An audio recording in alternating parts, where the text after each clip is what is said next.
So thank you. I'm Carl Belloni Jr. My pronouns are he, him, his, and I serve as the Vice President for Public Affairs and Chief Policy Officer with AIDS United. It is my pleasure to moderate our 5th Fall AIDS Watch, so welcome. I first want to thank our AIDS Watch planning partners, the U.S. People Living with HIV Caucus, and the Center for Health, Law, and Policy Innovation at Harvard. And most of all, thanks to all of the advocates for continuing to create a virtual space of unity and hope at AIDS Watch, and for bringing your spirit of resilience and power. This year's Fall AIDS Watch event will discuss the current legislative landscape of HIV appropriations and provide guidance to participants about best practices for congressional advocacy meetings. Together, we can speak the truth to the power to create political will to end the HIV epidemic in the United States. It will take every one of us doing our part, lawmakers, policy experts, and everyday advocates and voters alike. We will hold time for Q&A throughout and at the end of each session. Please utilize Zoom's Q&A box to submit questions, and please avoid using the chat for questions so that we can ensure all questions in the Q&A get voiced or noted for later response. I now welcome Sadie Nachiawa, AIDS United State Policy Manager, to discuss the current state of HIV advocacy. Welcome, Sadie. Hi, everybody. So I think that we can all agree that AIDSWatch is a way to amplify our voices through our lived and impacted experiences. And with these amplified voices, we can truly ignite power. Now, everybody on this call already knows that successful advocacy is coordination and collaboration between federal and state level advocates to create comprehensive and effective strategies that are best fit for the folks in our communities. It was asked of me today to give a bird's eye view into our political climate and provide my own take of what continued advocacy and why it's necessary and essential. I believe that our spaces have shown that we need more advocates and, more importantly, more mentors. Our pioneers who have created the framework are now needing more advocates to step up and say more and walk through systems better. AIDS Watch is framed to do just that. It's more than just preparing a talk to your legislator space, but connect them and impact and put the pieces together to fit our systems. Now, looking a little bit into our political climate as of 2023, most of the HIV-related bills in the nation were good bills. And out of those, 90% of those bills either didn't make it out of committee or they became dead by the end of the session. And outside of these bills, we still currently have 21 states that have HIV-specific laws that criminalize and control actions that can potentially expose another person to HIV. We still have 10 states that have not adopted Medicaid expansion. And current in the intersections of our other state, COVID-19 pandemic aftermath, other economical issues like housing, LGBTQ rights, healthcare, and other social justice spaces have been debated on, attacked, and targeted day by day. Our political spaces have been constantly challenged through disagreements, policies, and even systems. Our president election is going to be taking place in 2024, giving the voters an opportunity to choose between parties.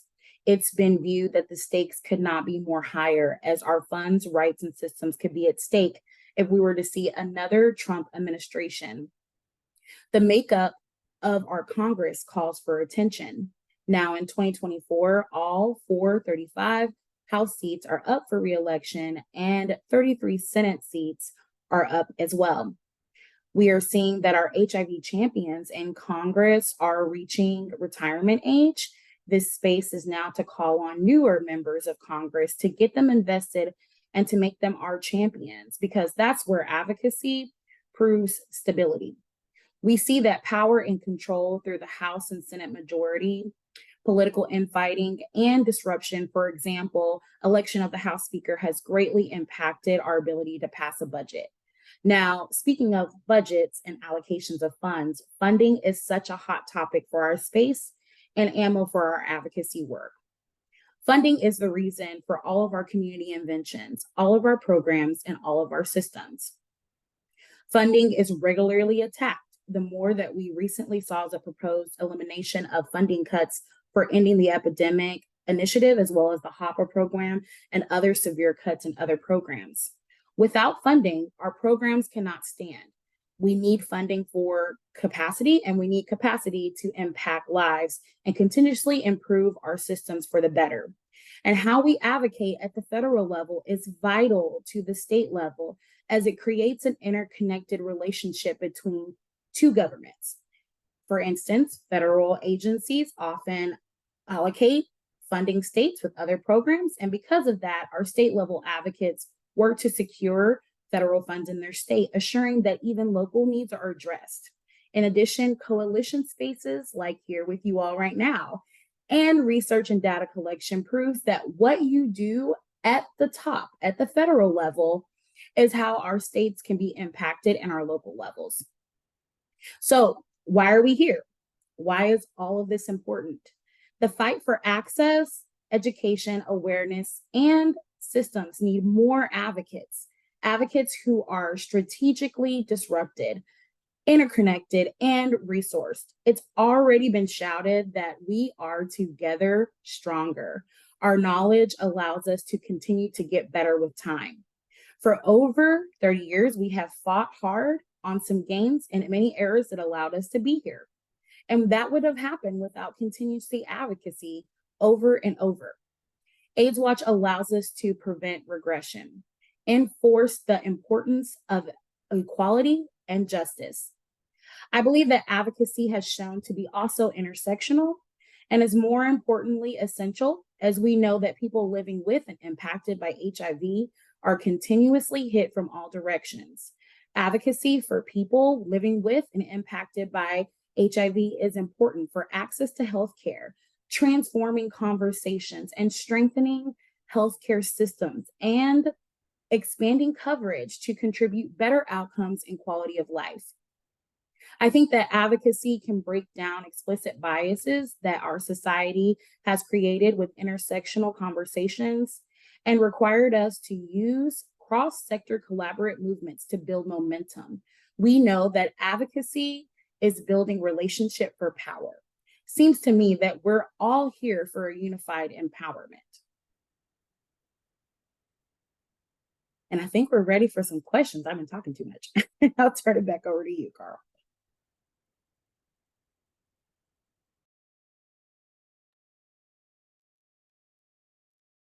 We do not currently have any questions in the Q&A. Do folks have any questions? Oh, we got one. What's the difference between federal and state policy?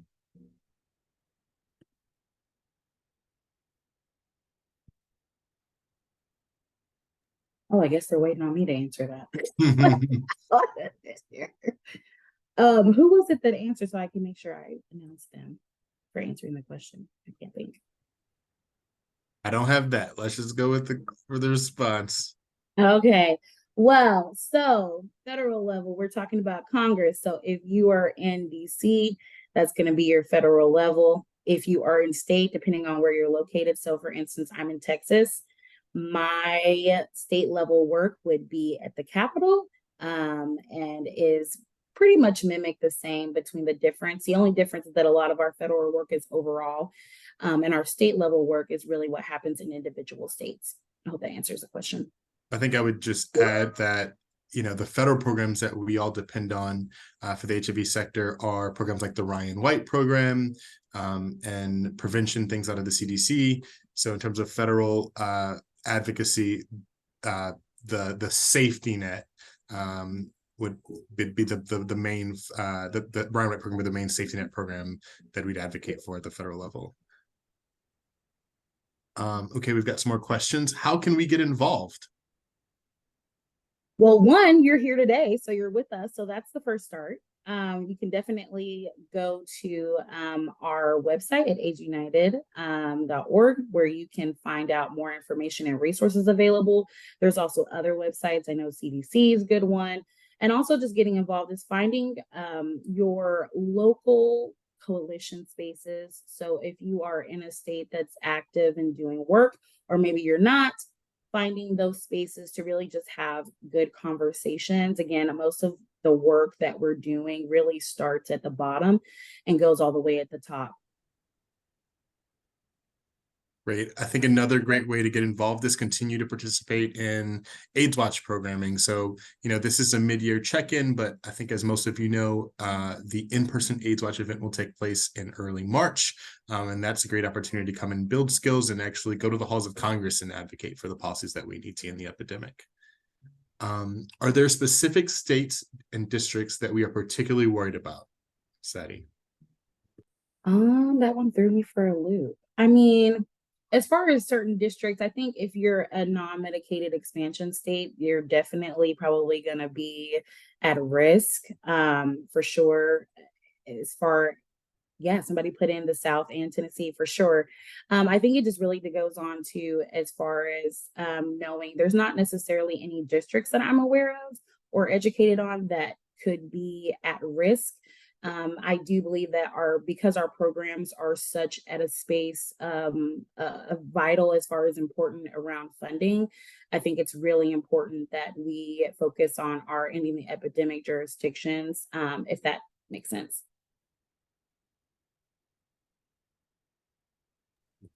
That makes great sense. Thank you, Sadie. Got a handful more questions here. Let's see here. Before your Hill meeting, what should you know? Breathe, take a second, breathe. To be first, I think definitely focus on your story, focus on how the connection of advocacy that's important. You can always get data later, but I think having a conversation and being open and willing to talk, because the folks that are in Congress that are doing the work are just like us. They're required to listen to the needs of the community and having a conversation. If you can have a conversation, you can be able to be prepared. So I think by just using your experiences and your personal story, and really just drawing back why it's important that we're in this space is really where I would do first if I was going to meet with someone on the Hill. Thanks. I think another good reminder in approaching a Hill meeting is that members of Congress and their staff are there for you. You are their constituents, and they really depend upon your on-the-ground experiences to have a better understanding of what's happening in their home states to inform the policies that they will vote on. They really value it, and you should keep that in mind. It's a big help to them. Sadie, what should the meeting flow like? Oh, well, I definitely would start out with a conversation. I'm using my own self as an example, and go straight into why you're there. And then, if you have researches or one pager, again, tying back into the data and research, because I'm sure they will probably ask those questions. I'm a storyteller, so I would tell my story and have that connected to draw in buy-in and also call to action. And then I would have went straight into an ask, of what I'm needing my lawmaker or decision maker to do, and then giving time for them to actually answer questions. I mean, Carl, you can kind of elaborate on this too. I kind of gave a broad. No, I think you're spot on. You state your case. What are we here to talk about? What do we care about? Why it matters to that particular member? It's what's happening on the ground. Yeah. And then the request, sign this legislation, support this legislation, speak out about this issue. So I think you're spot on. So I think the next logical question, Sadie, is what should you do after the meeting? Well, definitely say thank you for sure, because they're taking time out to talk to you.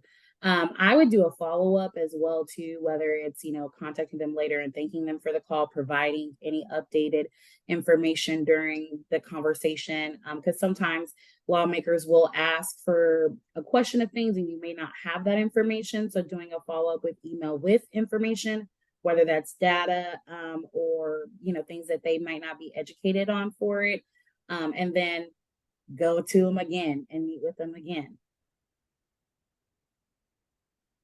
I think this one is for Christina. What should I do if they ask me something I do not know the answer to?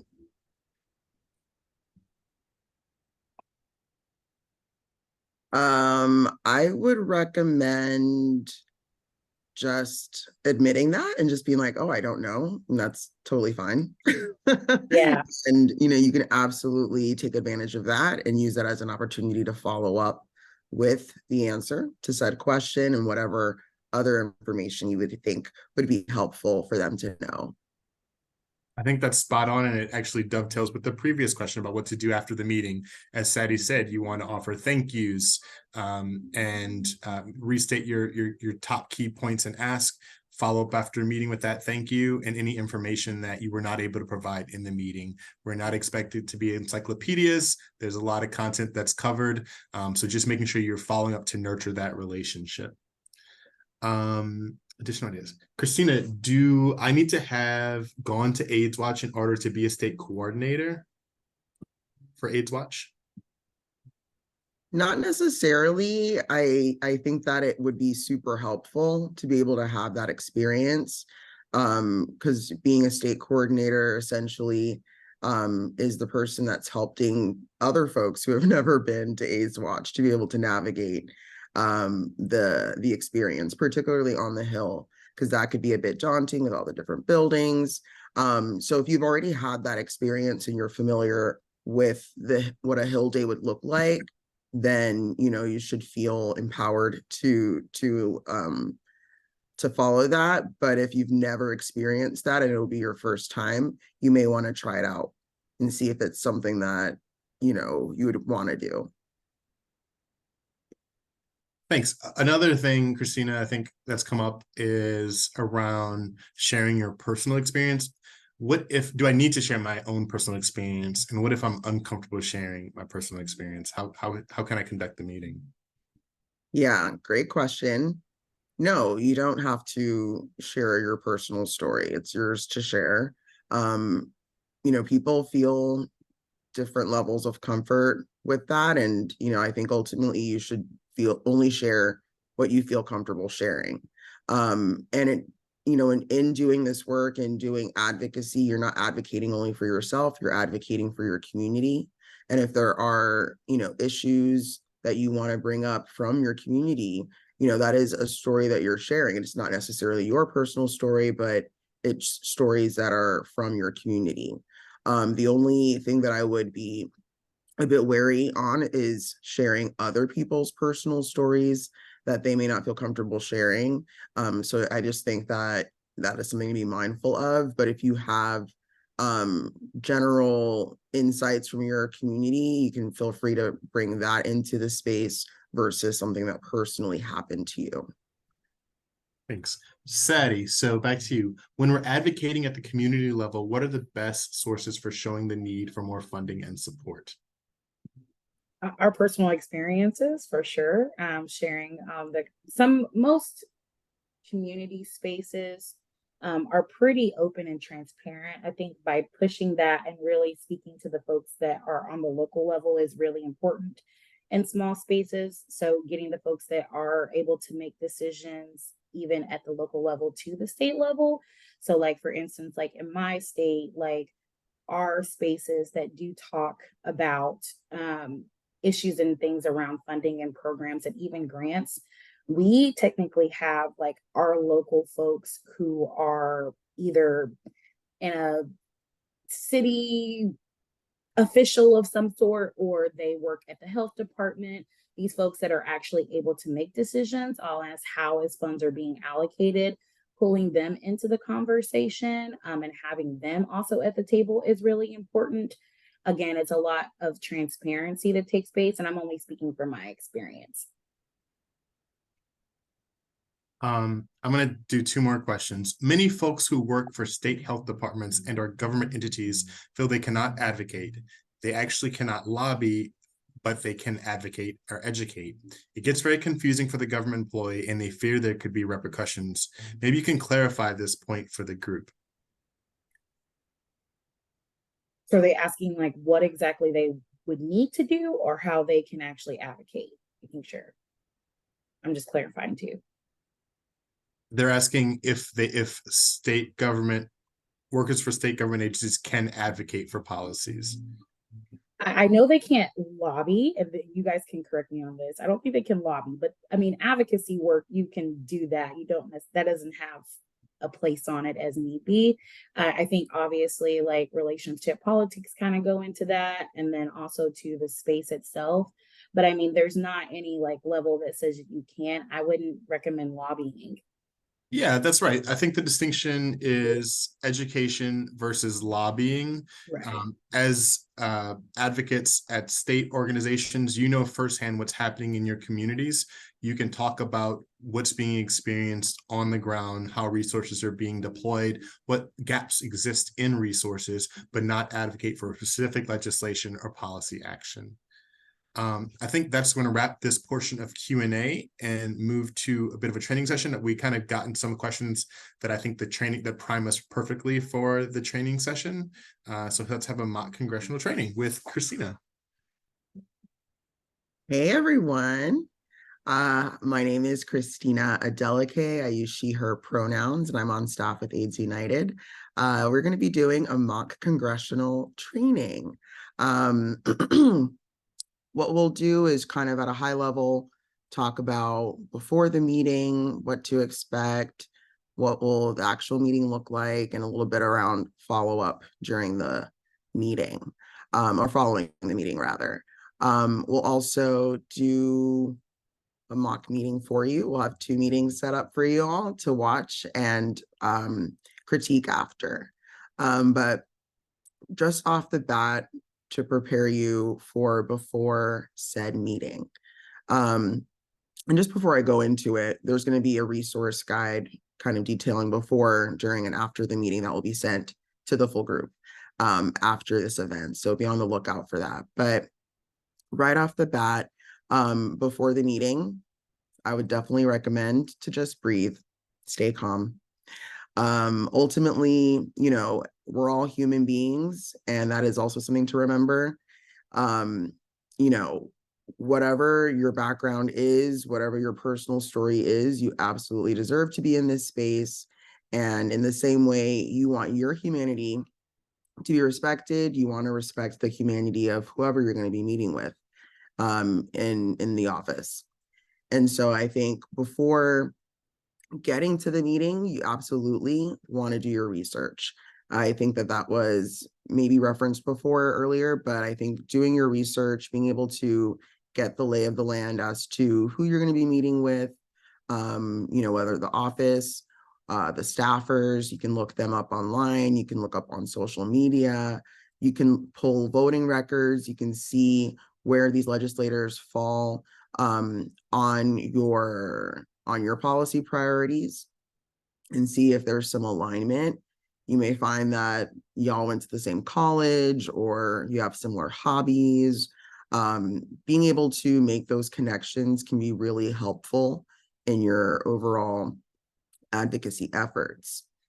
And for the actual meeting itself, it's good to prepare a plan beforehand. You will likely have a group of people with you, and you know, each of these people in the meeting can play a role that can help move your policy priority forward.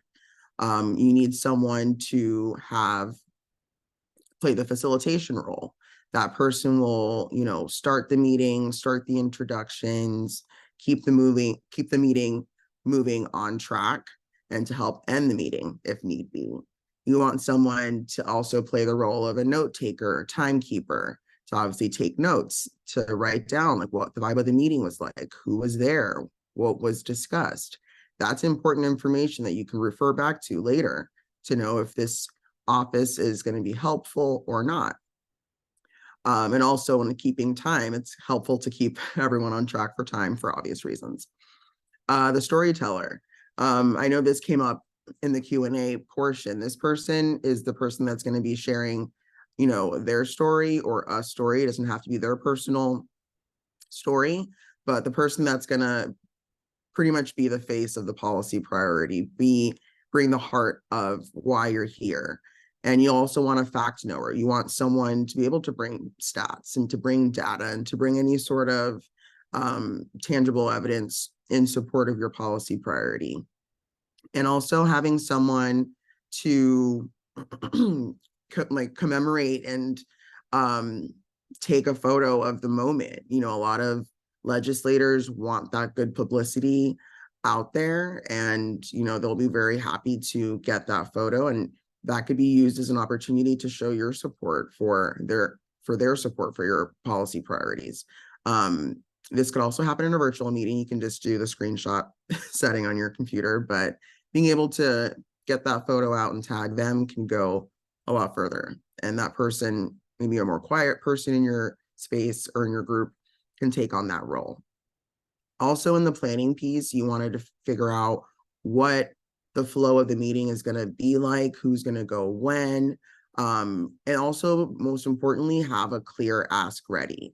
If your purpose of the meeting is just to educate them on your issue, then state that from the beginning and have your meeting framed around that. If there is a specific ask, make sure that you have someone tasked with actually saying it and that it's actually said during the meeting to ensure that it gets done. Now we're shifting to the actual meeting. When you get to the meeting, you'll, get to the office and you'll see, a little lobby. You'll see the receptionist. You'll tell them, oh, hey, I'm here to meet with so-and-so. You'll likely wait. They may give you a drink. They may not.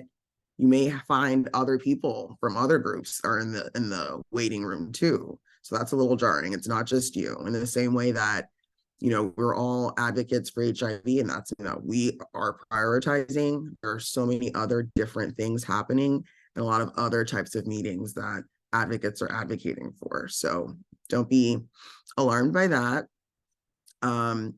So once that happens, you'll get to the meeting. Depending on if you're having a Senate meeting or a House meeting, it may look different. I know during AIDSWatch in the spring, we have, the state's meeting, the whole state contingency meeting with the Senate offices. So those meetings tend to be a bit larger, but then for specific House offices, those meetings tend to be a bit smaller because it's just people from specific districts. So meeting sizes may differ between the Senate and the House, depending on the size of the contingency. And, the actual meeting, like I said, you've already prepared, you have your roles, you know who's doing what. So the meeting will start. An important thing to note is that when you actually have your meeting, you'll likely be meeting with a staffer versus the actual legislator, which, some people aren't always aware of that, but it's actually more beneficial to be meeting with the staffer, because the staffer is the person that's tasked with allowing the legislator to know what to prioritize, know what to be engaged around, and they usually have a lot of invaluable insight around how the legislator moves, and being able to have a good relationship with that office's staffers can make or break how your advocacy goes moving forward. And so, during the actual meeting, you want to make sure that you have a good relationship with said staffers, and, don't be surprised if they're saying, oh, we have this vote that just came up on the schedule. Our meeting that was supposed to be 30 minutes now is only going to be 15 or 5. Definitely be very flexible in that regard. Things can change. But if you already have a plan, what your ask is, you can easily take your 30-minute meeting and be like, all right, we're gonna have a shorter story. We're just gonna get to the ask, and it may happen in a hallway somewhere. I've done that before. Literally had meetings in hallways, and it's fine. It gets the job done. Usually meetings go according to plan and everything's fine. However, there are some times where meetings go completely wild, and wild can look a lot of different ways. People can go too far with their story. Staffers could be rude. Things can just go weird. And at some point, you're going to feel like, okay, this meeting is getting weird. I think we need to stop.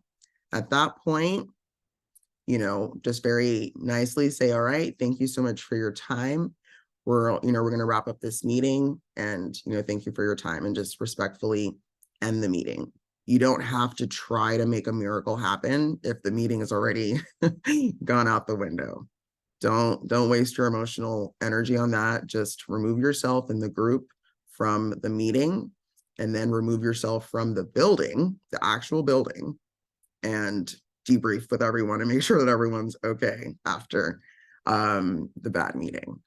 So I feel like we've covered before the meeting, during the meeting, a little bit after. So now we can actually do the actual meeting. We can do a mock meeting. So I'll be playing the staffer for both meetings. We'll have the first scenario, and for the advocate, we'll have one of the planning partners, Liz.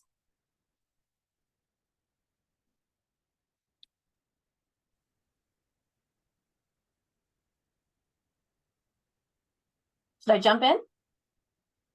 Yeah, I'll remove myself from the room, and when I hear a knock on the door, then I'll know All it's right. my cue to. Hello, knock, knock. Hi. Hi, my name is Liz Kaplan, and I work with the Center for Health Law and Policy Innovation. And today I'm here with a group from AIDSWatch. I think I have a meeting scheduled with Ariana Grande. Oh my gosh, that's me. Oh, hi. Pleased to meet you. Should we come on in and have a seat? Yeah, sorry, my head's just all over the place. You know, we have a vote coming up in 30 minutes that wasn't on the calendar, and my head's a little frazzled. I do remember this meeting was on my schedule. AIDSWatch is something that we regularly participate with. So thank you for being patient, and hope you didn't have to wait too long. But yes, we can start the meeting now. Come on in. Thank you so much. And thanks for making time for us. I know your schedules are always so busy here on Capitol Hill. So like I said, my name is Liz Kaplan. I use she, her pronouns. I work with the Center for Health Law and Policy Innovation. And today I'm here with a group of advocates from AIDSWatch. We're here with advocates living with and otherwise impacted by HIV from Congresswoman Knowles's district. And thanks so much for taking your time. So as a person living with HIV, the issues we're here to raise with you are really important to me personally. I know that a long, healthy life with HIV, including not being able to transmit HIV to other people, is possible with access to affordable, comprehensive, and culturally competent healthcare. But sadly, we know that for way too many people, this kind of healthcare that everyone deserves is still not attainable, particularly for people in Black, Latino, and other communities that are unfairly bearing the brunt of the HIV epidemic. And I also know that Congresswoman Knowles is really passionate about issues impacting children. So I think it's important to mention that this is also an issue that's important to families, particularly families that may be headed by Black women, because Black women are disproportionately impacted by the HIV epidemic. And, you know, I also want to appreciate the work that Congresswoman Knowles has done, speaking about her family's experience with losing a family member to HIV in the 1990s. So we really appreciate her being open about that and sharing the sadness that can impact families who are touched by this. So for all these reasons, we came here today to ask for greater investment in care that reaches and respects the communities that are most deeply impacted by HIV, especially through investment in the Minority HIV/AIDS Fund. So specifically today, we're asking members of Congress to support increasing the budget for this fund from $60 million to $100 million. So can we count on Congresswoman Knowles' support for this? Absolutely, absolutely. As you referenced earlier, this is an issue that is very close to Representative Knowles's heart and hits close to home for her. And, you know, will absolutely be something that she would want to support. I'm very curious to know if there's a specific amendment or a specific bill that we should be on the lookout for around this increased funding for the Minority HIV and AIDS Fund. You know, I'm sorry I don't have that information today, but could I take your card and follow up with you by email with that? Yes, yes, you may. Thank you. Great. Thank you. Awesome. All right. Well, I've got to go, unfortunately. Well, But thank thank you. you. It was wonderful to meet you too. Thanks so much for taking a few minutes to meet with us. Awesome. All right. Bye. Bye. All right. So that meeting went well. Nothing weird happened. It was very good. Thank you, Liz, for doing an amazing job. All right, now let's go to our next meeting. And then afterwards, we'll debrief both meetings a bit more in depth. So for our next advocate, we have Malcolm, who will be role playing with us today. And I'll be playing the staffer again. So I'll go away and then Malcolm will knock and then we'll start. Knock, knock. Hello.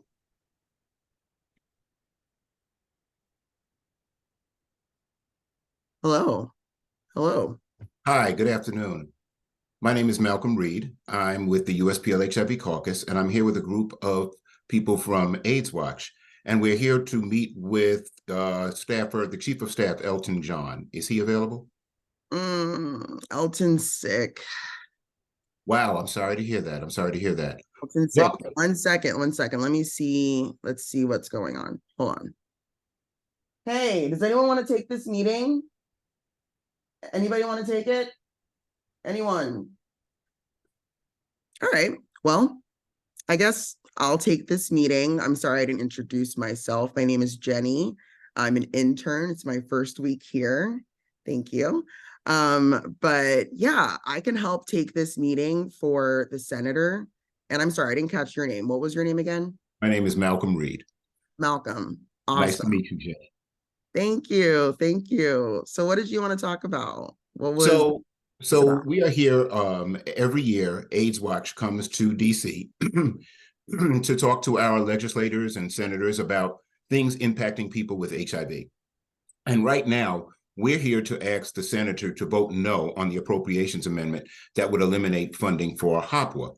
So I don't know, Jenny, I know you said you're new. Do you know what HOPWA is? No. So HOPWA is housing opportunities for people with AIDS or HIV and AIDS. HOPWA has been in existence since 1992. And over those years, it has provided support, housing support for people living with HIV. Over 100,000 people living with HIV have been supported by HOPWA. And we know that cutting these funds would be devastating to people living with HIV. And so we're asking the senator to support Question. no, actually. Sorry. Go ahead. Question. You were mentioning about the housing for people living with HIV. Right. Why would they be getting special housing? I mean, housing sucks for all of us, doesn't it? It does. Housing does suck for a lot of people. However, people living with HIV do face a lot of discrimination because of their HIV status, and discrimination getting jobs, discrimination attaining housing, paying for that housing because of that discrimination. And so what we're saying is that we need a little extra support. It's not lifetime. It's just to get people's foot in the door, to get people into a home where they can take their medication safely, privately. And as you know, as you may know or may not know, I don't know, but there is this thing called U equals U. And U equals U means undetectable equals untransmittable. And once you reach an undetectable viral load with your HIV, then you cannot spread the virus. And so having a place to take your medication is paramount in ending the HIV epidemic. And that's why we want no more cuts to the HOPWA funds. I mean, I don't know. I'm struggling on really getting behind this. I don't see the senator wanting to be giving certain people extra help. And I'm not, I say that respectfully, of course. But I don't know if the senator is going to be in support of giving certain people certain rights, and then everyone else, just fend for themselves. I mean, I think that we all have to just take accountability for ourselves and do what we can to do what we need to do to survive. I don't think that we have to have the government stepping in. Well, I do know that the senator is very supportive of veterans issues.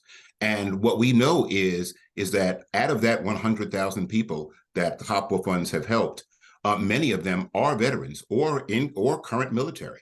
As you know, we do have a homelessness problem among the military and among veterans. And when you think of homelessness and you think of people living with HIV, there are many veterans that are in that situation. And so when you talk about healthcare, and I know the senator is very involved in veterans healthcare, I think this is something that he would get on board with.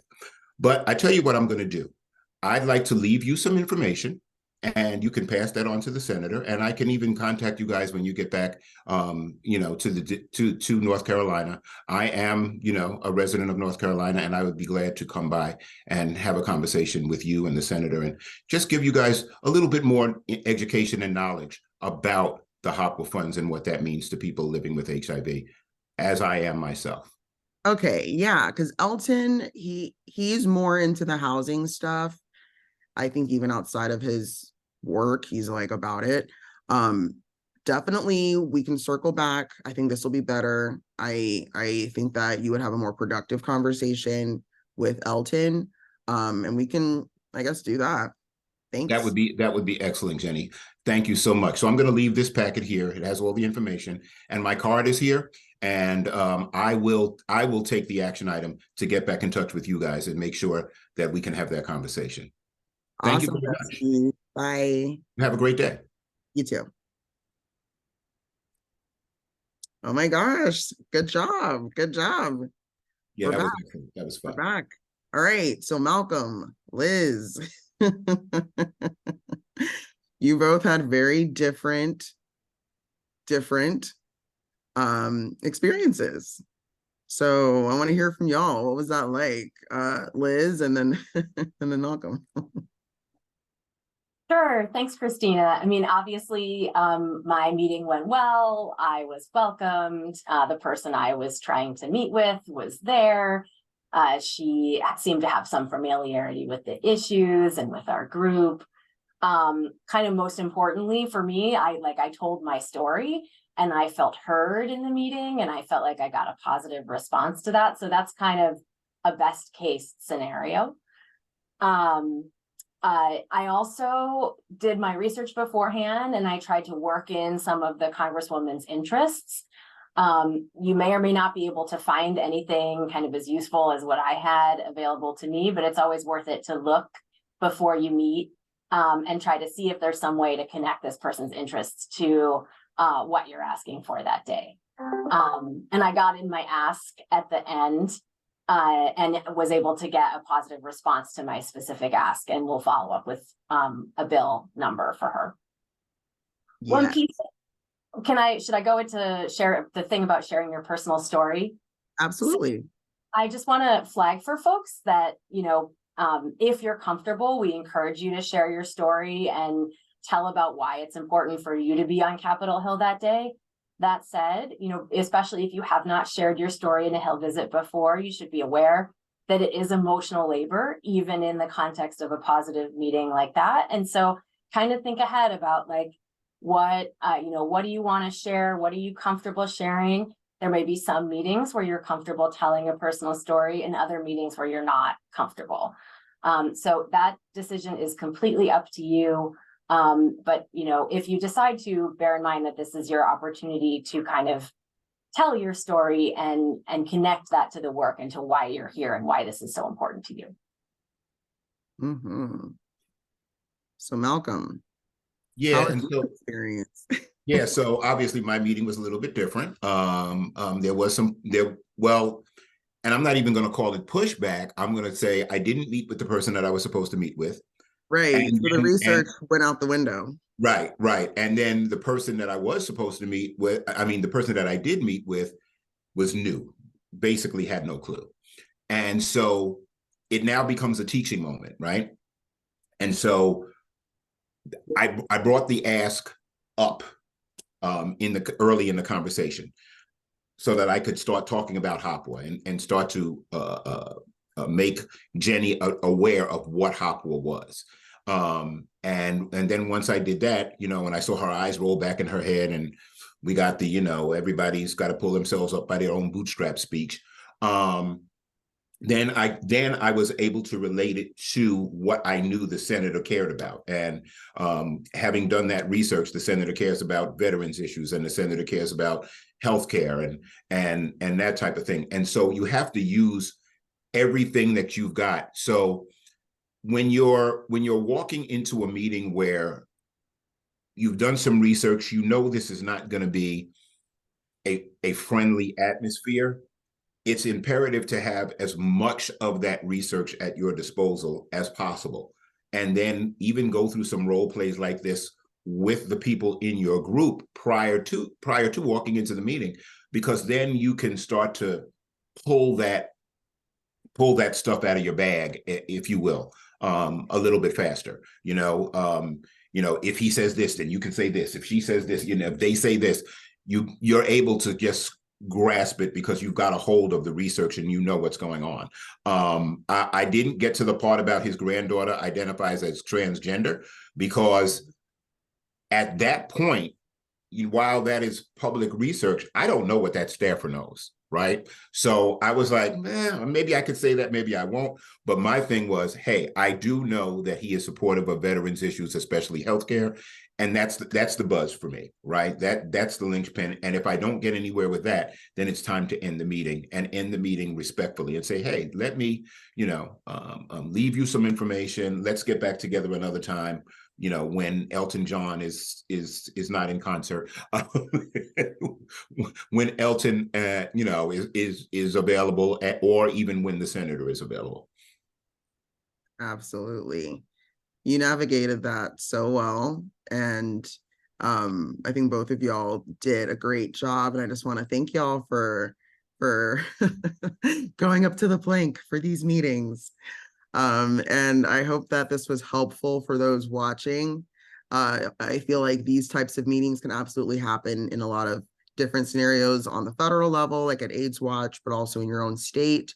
If you want to meet with your city council member, county commissioner, this type of formula can be reused to further your advocacy efforts.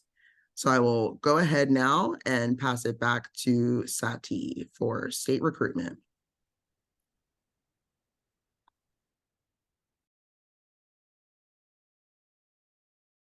Hey, so I'm not sure if Marianne is on the call or not, but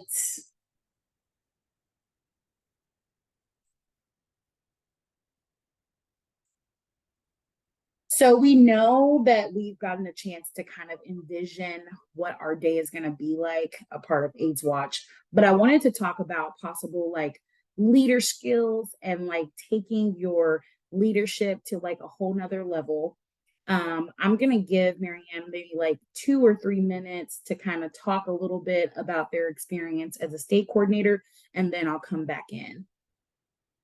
Thank you so much. Hi, everyone. My name is Marianne Tomazic. I use she, her pronouns, and I work at the Center for Health Law and Policy Innovation in Massachusetts. The second full day of AIDSWatch is typically when attendees will split up into groups by state and visit their members of Congress. And because there are multiple meetings throughout the day, and you may be with a group of attendees you don't know, things can get chaotic.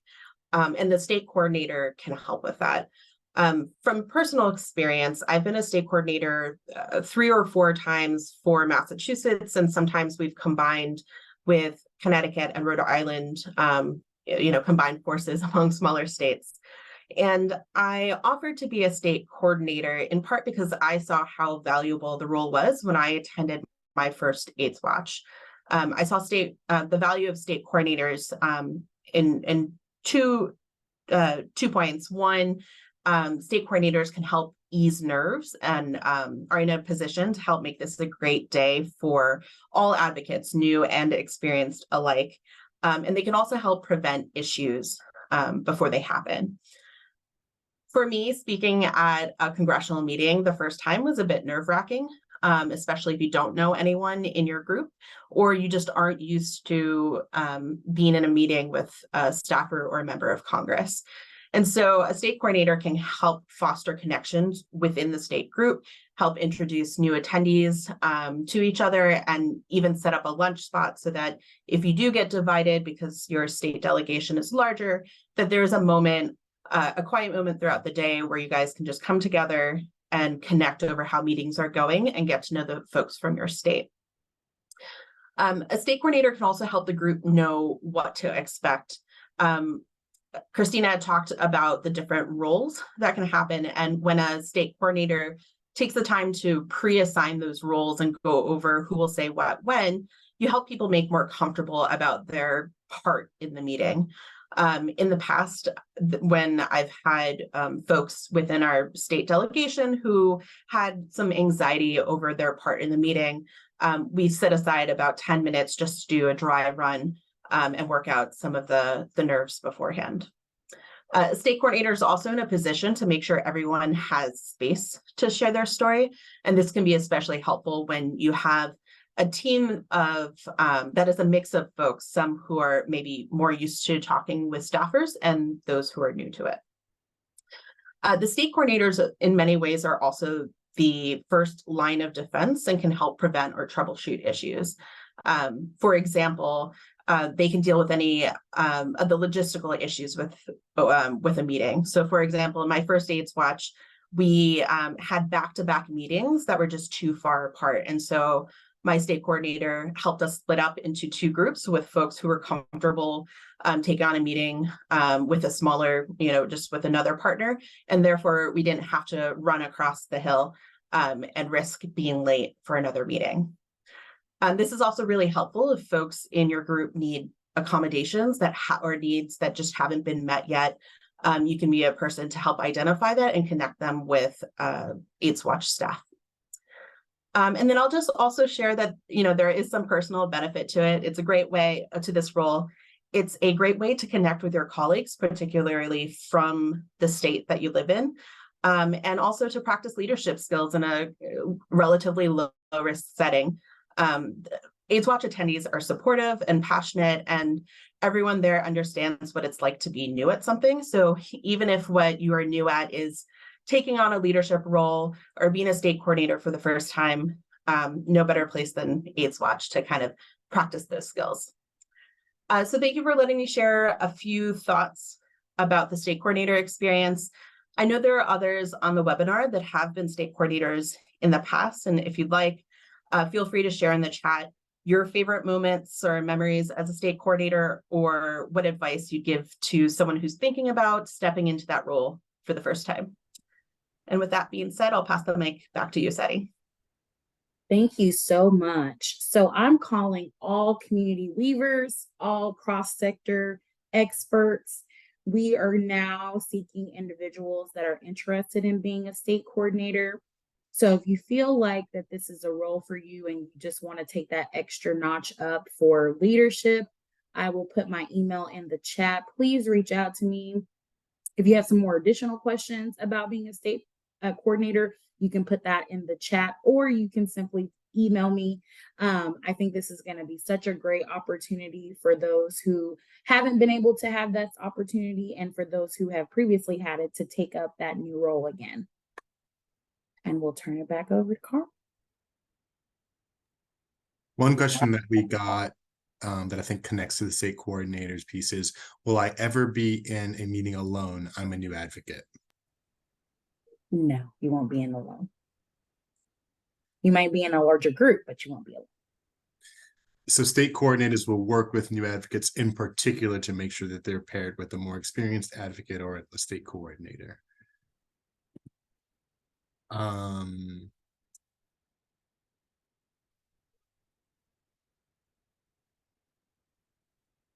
This kind of goes back, unless folks have some more specific questions to state coordinators. This goes back to some of the content questions. What is the status of the House proposed funding cuts in their appropriation bill? I heard the HOPWA elimination was shut down, at least. When the House passed another continuing resolution, how does this impact Ryan White programs like ADAP?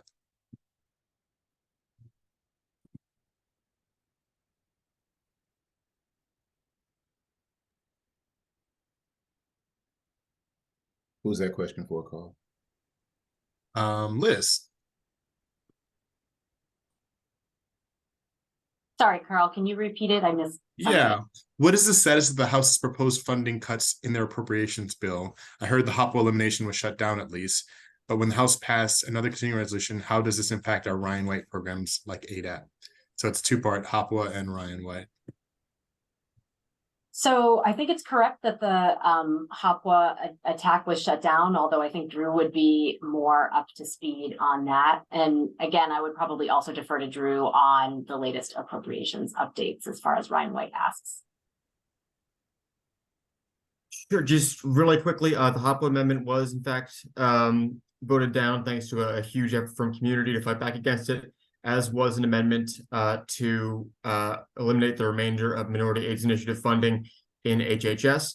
Right now, the dysfunction in the House is helping us as it puts the Senate in a stronger position to negotiate during conference, since they have a bill that's bipartisan and that folks actually believe in, as opposed to the House where they can't get anything passed right now because it's so extreme. So we are really hopeful that as the process moves along and we go towards conference, that we will be able to sustain funding at FY23, fiscal year 2023 levels for the current fiscal year. But it's going to take a lot more advocacy from all of us. We're going to have a bit of a push going on during World AIDS Day, so we'll make sure to let folks know what we're doing in terms of advocacy and reaching out to your members. But we're still aiming for no cuts to HIV programs, and there's still a chance that is what happens. Thank you. I know we're basically at time. I'm gonna ask that Mackenzie please put an email in the chat where folks should reach out to, should they like to be a state coordinator, or if they have any questions.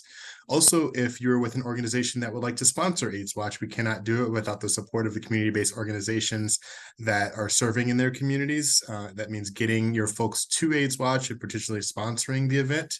But thank you for attending this session of Fall AIDSWatch.